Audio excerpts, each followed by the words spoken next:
Hello friends, video শুরুতে সবাইকে নমস্কার।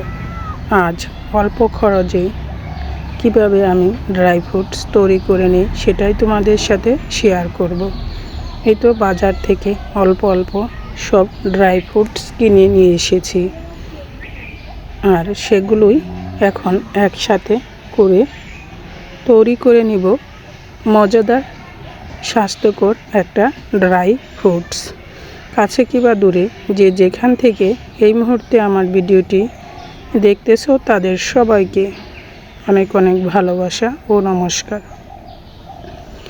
এই তো একে এক এখন সবগুলো ড্রাই ফ্রুটস তোমাদের সাথে শেয়ার করব। নিয়েছি কাঠবাদাম, চীনাবাদাম, কিশমিশ, আলুর বোখরা, কাজু বাদাম, নিয়েছি মিষ্টি কুমড়ার বীজ, নিয়েছি আখরোট, নিয়েছি সানফ্লাওয়ার,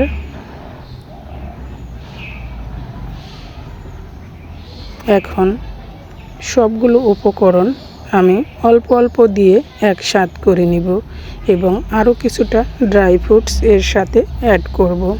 ভিডিওটা খুবই ছোট, দেখতে হলে সাথেই থাকো আর দেখতেই থাকো, আর একটা লাইক দিয়ে ভিডিওটা কন্টিনিউ করবে।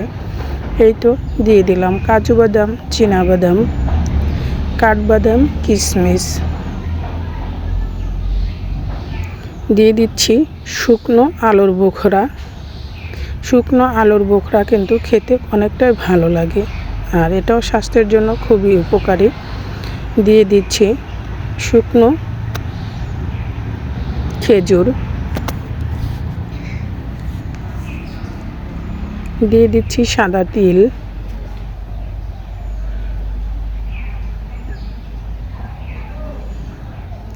দিয়ে দিচ্ছি কালো জিরা,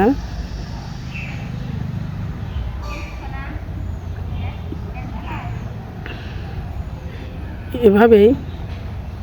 আর দিয়ে দিচ্ছি আখরোট। আখরোটগুলো আমি ভেঙে দিচ্ছি এবং অল্প টাকা দিয়ে খরচ করে তৈরি করে নিয়ে যায় অনেকটা ড্রাই ফ্রুটস। বাজার থেকে কিনতে গেলে তৈরি করা ড্রাই ফ্রুটস দেখা যায় অনেকটাই টাকা লাগে, তবে একসাথে অল্প অল্প করে বাকি ড্রাই ফ্রুটসগুলো এভাবে কিনে নিয়ে মিশিয়ে নিলে বাড়িতে অনেকটা সাশ্রয় হয় এবং অনেকটাই হয়।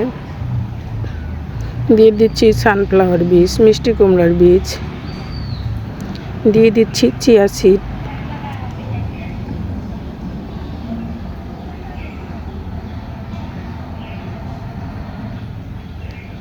এখন সবগুলো উপকরণ দিয়ে আমি ভালো করে মিশিয়ে নিব। আর খেজুরগুলো একটু বিচিটা বের করে আমি টুকরো টুকরো করে দেব। তোমরা যারা ড্রাই ফ্রুটস খেতে ভালোবাসো এভাবে আমার মতো করে নিতে পারো অল্প খরচেই অনেকটা ড্রাই ফ্রুটস। এর সাথে ইচ্ছে করলে আরও অনেক ধরনের ড্রাই ফ্রুটস দেওয়া যায়, তবে আমি যতটা হাতের কাছে পেয়েছি ঠিক ততটাই দিয়েছি।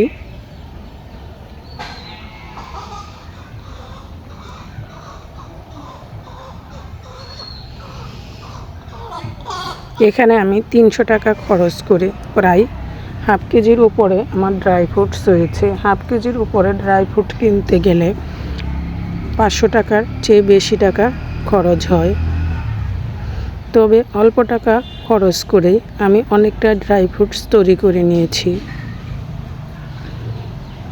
কেমন হলো আমার ড্রাই ফ্রুটস তৈরি করাটা অবশ্যই কমেন্টস করে জানাবে, আর ভালো লাগলে আমার মতো এভাবে ট্রাই করে দেখো। আমি এখন একটা কন্টেনারে ভরে নিচ্ছি। সবাই ভালো থেকো, সুস্থ থেকো, আবার দেখা হবে নতুন ভিডিও নতুন। আর আমি একটু ব্যস্ততার কারণে কারো ভিডিও দেখতে পারতেছি না, তবে যারা আমার ভিডিও দেখতেছ রেগুলার তাদের সবারই কমেন্টস দেখে আমি সবার ভিডিও ব্যাক করে দেব। তোমরা আমার সাথে থেকো, এভাবে আমাকে সাপোর্ট করে যেও।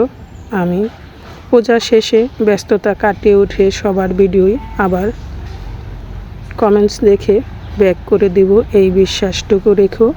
সবাই ভালো থাকো, সুস্থ থাকো।